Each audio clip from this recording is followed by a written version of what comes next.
C'est de ces rameaux secs bénis l'année passée lors du dimanche des rameaux que provient la cendre utilisée le mercredi marquant le début du carême. Imposée sur le front des fidèles, la cendre a une triple symbolique selon l'abbé Jérôme Moulunda, curé de la paroisse Saint-Paul-Carrefour. Et cela est mieux traduit par la première formule employée lors de l'imposition de la cendre, tirée de Marc chapitre 1 verset 15. Convertissez-vous et croyez à l'évangile ou à la bonne nouvelle.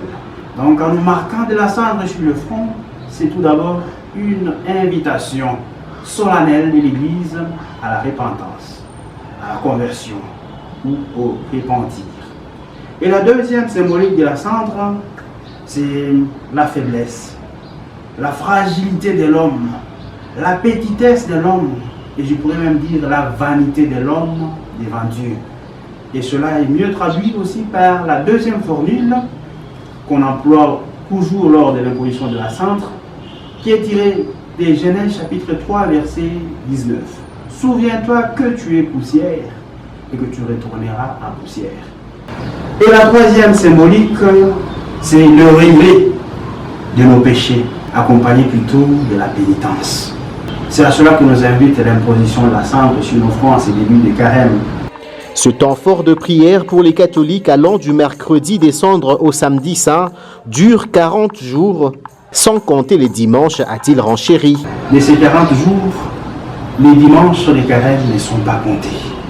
Car lorsqu'on se réfère à Néhémie chapitre 8, verset 9 a dit, il est dit, ce jour-là, c'est le jour consacré au Seigneur. Toujours selon le prélat catholique, le carême est un temps fort qui prépare les fidèles à célébrer dignement le mystère de la résurrection ou la Pâque. C'est un temps de jeûne, de privation, afin de vaincre la tentation infligée à notre vie par Satan, comme l'avait fait le Christ lui-même au désert. Pendant 40 jours et 40 nuits, il a jeûné, il a prié, et il a vaincu toutes les tentations du diable.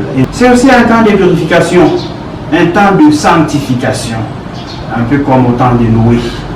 Pendant 40 jours et 40 nuits, il y a eu une grande pluie qu'on a appelée les déluges.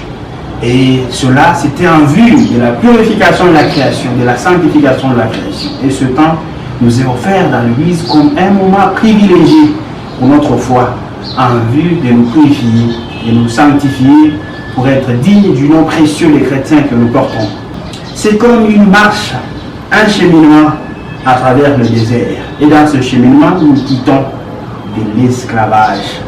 Conformément à la tradition de l'Église catholique romaine, ce temps fort de prière sera aussi marqué par le chemin de croix chaque vendredi, une occasion donnée aux fidèles de l'Église catholique du monde entier pour méditer la passion du Christ.